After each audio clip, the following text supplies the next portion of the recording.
और एक और बड़ी खबर आपको बता दें, बंगाल में बाबरी मस्जिद की नींव रखे जाने पर संत रामभद्राचार्य भड़क उठे। बंगाल की मुख्यमंत्री ममता बनर्जी पर रामभद्राचार्य नाराज हो गए। वोट बैंक के लिए भारत को क्या गिरवी रख देंगे आप, ये सवाल है रामभद्राचार्य का। बाबर के नाम पर मस्जिद नहीं बनने दी जाएगी, आगे रामभद्राचार्य ये भी कह रहे हैं। मस्जिद बनाने में कोई आपत्ति नहीं, लेकिन देश में किसी आक्रांता के नाम पर अब कोई स्थान नहीं बनेगा, ये तुलसी पीठाधीश्वर जगतगुरु रामभद्राचार्य ने कहा है। किसी आक्रांता के नाम से अब कोई, और मुझे भारत मां पर ममता है। ममता जी, कान खोलकर सुनिएगा ये वक्तव्य। हमें मस्जिद बनाने में कोई आपत्ति नहीं,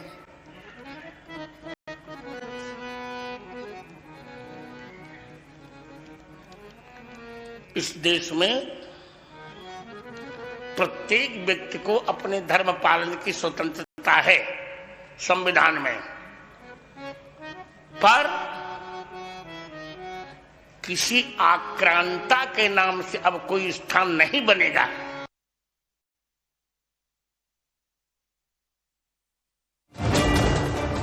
और ये रामभद्राचार्य ने आप क्या कहा वो आपने सुना, लेकिन ये क्यों कहा उन्होंने? इससे पहले आपको याद होगा कि कैसे बाबरी मस्जिद की नींव रखी गई थी। बड़े पैमाने पर लोग ईंट लेकर पहुंच गए थे। उसको लेकर देश में अलग अलग चर्चाएं चल रही हैं। कई संतों ने इसका विरोध किया और अब इस कड़ी में रामभद्राचार्य का नाम भी जुड़ जाता है। उन्होंने इसके लिए सबसे पहले ममता बनर्जी को घेरा। उन्होंने मुख्यमंत्री ममता बनर्जी से सवाल पूछा कि क्या वोट बैंक के लिए आप देश को गिरवी रख देंगे। बंगाल में बाबरी मस्जिद की नींव रखे जाने पर संत रामभद्राचार्य भड़क उठे।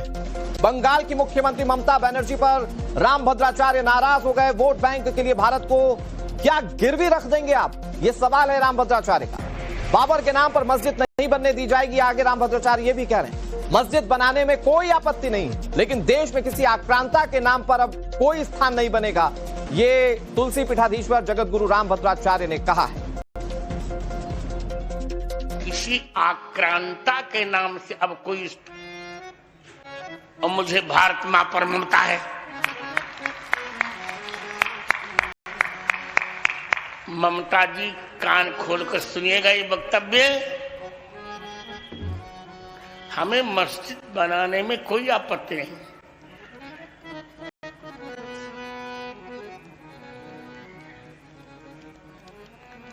इस देश में प्रत्येक व्यक्ति को अपने धर्म पालन की स्वतंत्रता है संविधान में, पर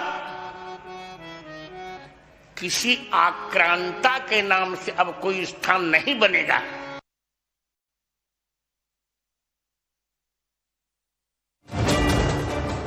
और ये रामभद्राचार्य ने आप क्या कहा वो आपने सुना, लेकिन ये क्यों कहा उन्होंने? इससे पहले आपको याद होगा कि कैसे बाबरी मस्जिद की नींव रखी गई थी। बड़े पैमाने पर लोग ईंट लेकर पहुंच गए थे। उसको लेकर देश में अलग अलग चर्चाएं चल रही हैं। कई संतों ने इसका विरोध किया और अब इस कड़ी में रामभद्राचार्य का नाम भी जुड़ जाता है। उन्होंने इसके लिए सबसे पहले ममता बनर्जी को घेरा। उन्होंने मुख्यमंत्री ममता बनर्जी से सवाल पूछा कि क्या वोट बैंक के लिए आप देश को गिरवी रख देंगे।